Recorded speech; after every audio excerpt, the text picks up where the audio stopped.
Assalamualaikum warahmatullahi wabarakatuh. Selamat pagi teman-teman semuanya. Perkenalkan kami dari kelompok 3 dan kali ini kami akan membahas mengenai teknik psikoterapi psikoanalisa yang berfokus pada transferensi, resistensi, dan penafsiran.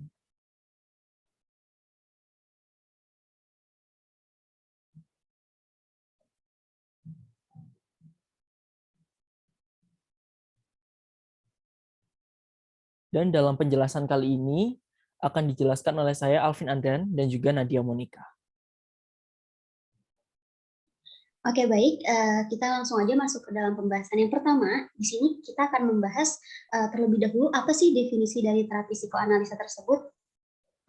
Nah, jadi terapi psikoanalisa ini adalah bentuk terapi bicara yang mana hal ini berdasarkan teori psikoanalisa Freud. Nah, pendekatan ini mengeksplorasi bagaimana pikiran bawah sadar kita ini mempengaruhi pikiran, perasaan, dan juga perilaku. Nah, jadi secara khususnya terapi ini juga memeriksa bagaimana pengalaman ini seringkali itu jadi pas masa kanak-kanak kita ini jadi kontribusi atau memiliki peran yang cukup krusial pada pengalaman dan tindakan kita pada saat ini. Nah, selanjutnya di definisi selanjutnya ini, jadi terapi psikoanalisa merupakan salah satu pendekatan pemulihan yang mana ini merupakan pendekatan yang paling terkenal, tetapi masih jadi salah satu yang paling diabaikan oleh klien kesehatan mental. Nah, selain itu tujuan dari terapi ini ialah agar klien memperoleh pemahaman yang lebih baik tentang kekuatan bawah sadar atau unconscious, yang mana hal ini mungkin bekerja dalam sikap, perasaan, dan emosi. Nah, jadi metode terapi ini didasarkan pada ide-ide Sigmund Freud, pendiri aliran pemikiran psikoanalisa.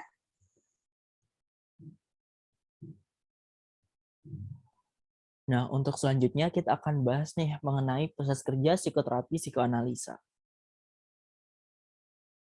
Nah, berdasarkan teori psikoanalisis Sigmund Freud, terapi psikoanalisa itu menggunakan teknik analitik untuk membantu melepaskan pikiran, pengalaman, dan emosi yang ditekan. Tetapi, ini tuh adalah versi analisis Freud awal yang dimodifikasi, umumnya itu lebih singkat dan kurang intens. Nah, di hubungan terapis klien ini merupakan inti dari proses penyembuhan seperti juga teori asli keterikatan yang berfokus pada kualitas ikatan antara bayi dan orang tua. Contohnya ini transferensi, transfer emosi, dan kebutuhan sebelumnya kepada orang-orang dan peristiwa di masa sekarang. Kemudian ada resistensi, tahap terapi ketika klien menjadi kewalahan oleh pelepasan perasaan yang menyakitkan dan tertekan, dan mencoba untuk menghindari berurusan dengan mereka. Akhirnya ketika klien menjadi lebih nyaman dan kurang tahan menghadapi masalah mereka, dan mampu memahami motif dan perilaku mereka sendiri, penyembuhan itu dapat dimulai. Nah, terapi psikoanalisa ini biasanya itu menghabiskan banyak waktu mendengarkan orang berbicara tentang kehidupan mereka. Nah, oleh karena itu sebabnya terapi ini tuh dikenal sebagai penyembuhan berbicara. Terapis dalam ketika melakukan psikoterapi psikoanalisa ini akan mencari tren atau insiden baru-baru yang mungkin akan berkontribusi pada masalah klien ketika melakukan psikoterapi. Nah, terapi psikoanalisa ini juga didorong oleh wawasan dan karena itu berupaya mendorong perubahan dengan membantu klien memahami masa lalunya dan bagaimana sih peristiwa dari kehidupan awal klien itu dapat mempengaruhi di kehidupan yang sekarang. Nah, dalam jenis terapi ini diyakini bahwa perasaan bawah sadar kita atau unconscious kita itu dan peristiwa masa kanak-kanak tertentu itu memainkan peran kunci dalam tekanan mental. Next.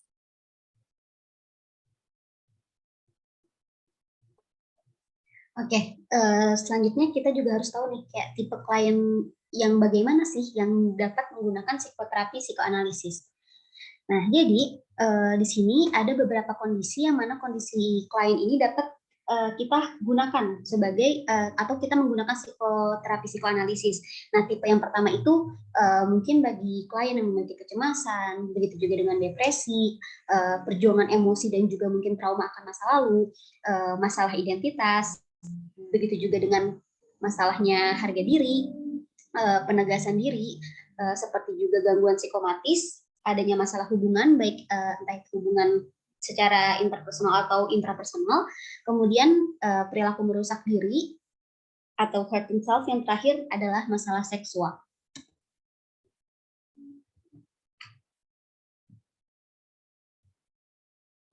Nah, untuk selanjutnya kita akan bahas mengenai teknik-teknik apa sih yang digunakan dalam psikoterapi psikoanalisa.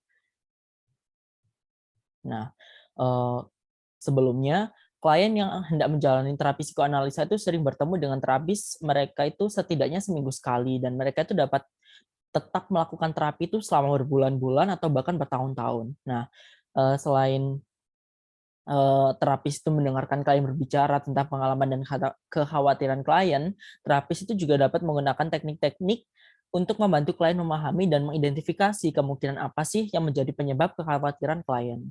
Nah, terapis itu menggunakan berbagai teknik yang untuk mendapatkan wawasan tentang perilaku klien. Nah, beberapa teknik yang populer dalam psikoterapi psikoanalisa ini meliputi asosiasi bebas, analisis mimpi, transferensi, resistensi, dan penafsiran. Namun, karena asosiasi bebas dan analisis mimpi minggu kemarin sudah dibahas, oleh karena itu kita di sini akan berfokus pada transferensi, resistensi, dan juga penafsiran. Nah, untuk yang pertama ini ada transferensi atau transference.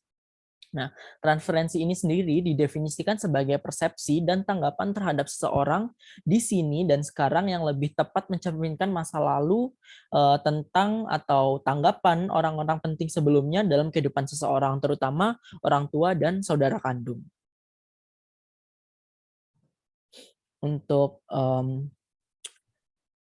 psikoterapi psikoanalisa ini juga menekankan pentingnya transferensi dalam hubungan pengobatan, tetapi berbeda dari psikoanalisis karena tidak pada tingkat yang sama, mempromosikan kedalaman dan intensitas referensi. Nah, transferensi ini sendiri terjadi ketika klien memproyeksikan perasaannya tentang orang lain ke terapis. Klien kemudian akan berinteraksi dengan mereka seolah-olah ini mereka adalah orang lain itu, dan teknik ini dapat membantu terapis untuk memahami bagaimana sih klien berinteraksi dengan orang lain. Nah, balik ke sebelumnya, Kak. Nah, untuk poin selanjutnya itu ada kontratransferensi. Apa sih sebenarnya kontratransferensi atau countertransference ini? Nah, kontratransferensi ini didefinisikan secara beragam.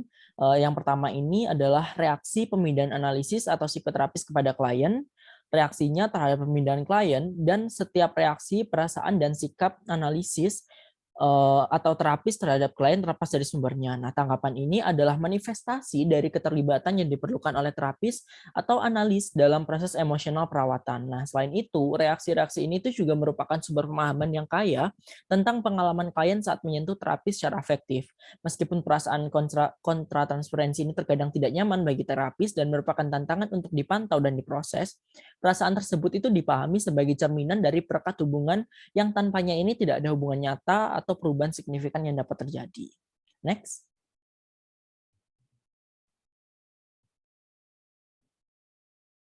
Nah, yang kedua ini kita akan bahas mengenai resistensi. Nah, resistensi dalam konteks psikoanalisa ini adalah segala sesuatu yang bekerja melawan kemajuan terapi dan mencegah klien mengakses materi bawah sadar atau unconscious. Nah, resistensi ini adalah setiap ide, sikap, perasaan, atau tindakan yang menghalangi perubahan potensial. Nah, selama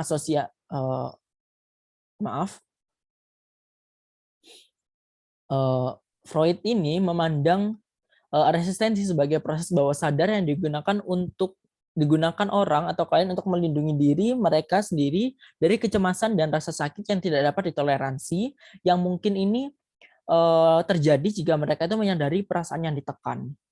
Nah, dalam terapi, resistensi itu menghalangi klien dan terapis untuk mendapatkan wawasan tentang proses ketidaksadaran atau proses menggali dalam alam bawah sadar. Nah, peran terapis analitik ini adalah menunjukkan resistensi ketika diamati dengan harapan bahwa klien ini akan mengakui blok dan menangani konflik.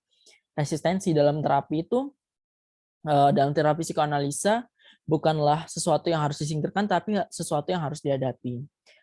Resistensi harus dipahami bukan sebagai sesuatu yang dilakukan klien kepada terapis, tetapi lebih sebagai upaya klien untuk melindungi dirinya sendiri dengan menghindar ketidaknyamanan emosional dan menyertai munculnya pengalaman, perasaan, dan perasaan yang konfliktual, berbahaya, atau menyakitkan. Pikiran, ingatan, kebutuhan, dan keinginan. Nah, untuk kontraresistensi ini sendiri mengacu pada proses psikologis dalam terapis yang menghambat kemajuan terapi. Ini adalah reaksi terhadap beberapa aspek dari pengalaman perawatan yang secara tidak sadar menciptakan kecemasan pada terapis. Nah, kejadian-kejadian seperti itu pertama-tama dapat diakses oleh kesadaran dan kemudian dipelajari sendiri atau menjadi pekerjaan analitis diri, dan seringkali dalam bentuk kesalahan atau gejala yang sering dialami dalam sesi terapi. Nah, sebagai contoh nih ya, terapis itu mungkin lupa waktu janji pasien atau merasa mengantuk atau bosan selama sesi terapi. Nah, perasaan ini juga dapat dimanifestasikan dalam mimpi atau fantasi tentang pasien. Nah, selanjutnya ini ada penafsiran atau interpretation. Dalam penafsiran ini, elemen kunci terapi psikoanalisa adalah menafsirkan dan membaca yang tersirat.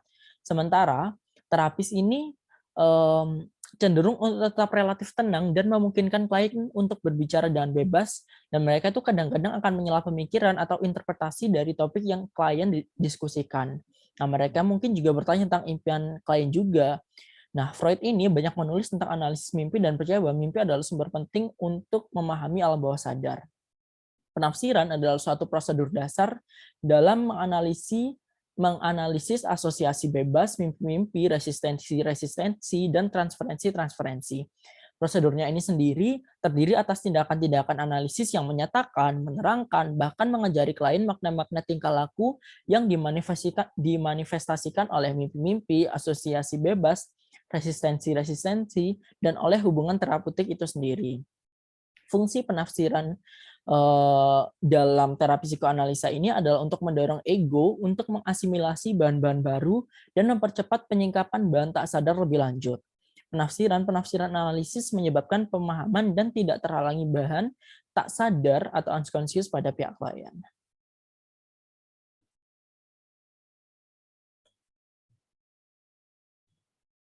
Oke, selanjutnya kita akan membahas mengenai apa saja sih pelaksanaan psikoterapi psikoanalisa.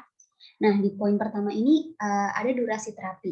Nah, biasanya pada sesi psikoterapi psikoanalisa ini berlangsung selama kurang lebih 50 menit. Nah, mereka juga biasanya terjadi seminggu sekali, tapi juga ada yang kadang lebih sering, mungkin itu 2 minggu sekali atau bahkan 3 minggu, seminggu 2 kali, maaf, atau bahkan seminggu 3 kali. Nah, perihal masalah konsultasinya, jadi pelaksanaan psikoterapi mengenai konsultasi ini, orang hanya melaksanakan psikoterapi psikoanalisa setelah konsultasi terperinci. Jadi sebelumnya dilakukan konsultasi terlebih dahulu. Ketika konsultasi itu sudah dilakukan, maka pelaksanaan psikoterapi analisa baru bisa dilaksanakan. Nah, selama konsultasi terapis biasanya konsultasi terapis mencoba untuk mengenal klien dan mendapatkan gambaran tentang kesulitan klien. Ini dari gambaran sesi konsultasi. Selanjutnya dari sesi terapi. Nah, di psikoterapi psikoanalisa ini di mana terapi ini menunggu klien untuk berbicara. Nah, bisa terasa mungkin ini hal yang awkward, tapi dalam hal ini bukan berarti terapis itu tidak membantu ya, tapi di sini dalam artian terapis ini tertarik dengan apa yang ada di pikiran klien. Nah, jadi saat sesi berkembang ini termasuk kemungkinan perasaan tentang terapis yang mana pada sesi terapi ini akhirnya muncullah permasalahan-permasalahan, kemudian bagaimana sih cara-cara agar klien ini bisa menjalani terapi dengan baik. Nah, selanjutnya pada keefektifan pelaksanaan psikoterapi, jadi penelitian menunjukkan bahwa psikoterapi psikoanalisa ini cukup efektif dalam pengobatan masalah kesehatan mental ringan dan juga kompleks. Nah, selain itu studi juga menunjukkan bahwa psikoterapi selain menjadi obat antidepresan secara signifikan juga mengurangi gejala depresi dibandingkan dengan antidepresan saja. Nah, selanjutnya itu ada risiko dan efek samping. Jadi, adapun risikonya ini, terapis bekerja dengan klien untuk mengelola reaksi emosional yang kuat. Nah, tapi kadang terapi semacam ini jadi bisa membuat orang merasa terlalu marah atau bahkan jadi memperburuk depresi awalnya yang mungkin masih dalam standar normal, tapi karena dalam terapi ini dia benar-benar mencurahkan isi hatinya, akhirnya membuat klien ini menjadi emosi yang membludak gitu. Nah, ada juga yang merasa terlalu dikritik. Nah, mungkin hal ini menyakitkan untuk menghadapi masa lalu dan kebenaran, tapi tentunya hal ini ada batasnya dan terapis tetap menghormati itu. Jadi terapis juga memiliki batasan pada apa yang dapat mereka pahami dan bantu.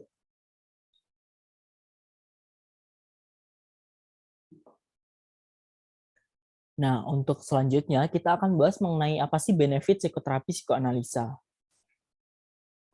Nah, yang membuat terapi psikoanalisa berbeda, kira-kira apa sih yang membuat terapi psikoanalisa itu berbeda dari bentuk perawatan lainnya? Nah, dulu itu pernah ada sebuah tinjauan penelitian yang membandingkan tentang pendekatan psikoanalisa dengan terapi perilaku kognitif atau CBT.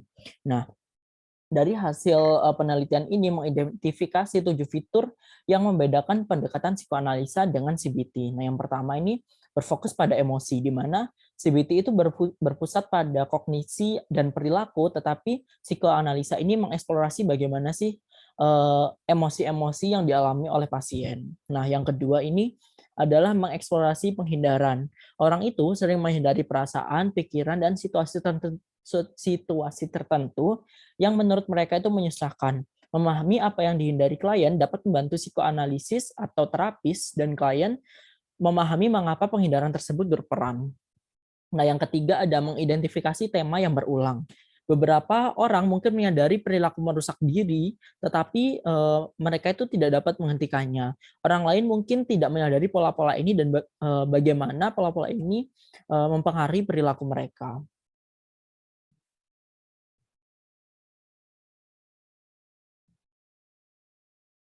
Nah, untuk yang keempat ada eksplorasi pengalaman masa lalu. Nah, terapi lain itu sering lebih fokus pada saat ini atau bagaimana pikiran dan perilaku saat ini mempengaruhi cara seseorang berfungsi. Namun, pendekatan psikoanalisa ini membantu orang mengeksplorasi masa lalu mereka dan memahami bagaimana sih hal itu mempengaruhi kesulitan psikologis mereka pada saat ini. Ini tentunya dapat membantu pasien melepaskan ikatan pengalaman masa lalu mereka untuk hidup lebih penuh di masa sekarang atau lebih mindful. Nah, yang kelima adalah mengeksplorasi hubungan interpersonal. Melalui proses terapi, orang dapat mengeksplorasi hubungannya dengan orang lain baik saat ini maupun masa lalu. Untuk yang keenam, menekankan hubungan terapeutik. Karena terapi psikoanalisa itu sangat pribadi, hubungan antara psikoanalisis atau terapis dan pasien atau klien itu memberikan kesempatan unik untuk mengeksplorasi dan menyusun ulang pola relasional yang muncul dalam hubungan pengobatan. Nah, yang ketujuh atau yang benefit yang terakhir adalah mengalir bebas, di mana terapi lain itu seringkali sangat terstruktur dan berorientasi pada tujuan, sedangkan pada terapi psikoanalisa ini sendiri memungkinkan pasien untuk mengeksplorasi secara bebas. Pasien bebas untuk berbicara tentang ketakutan, fantasi, keinginan, dan mimpi, atau masih banyak lainnya.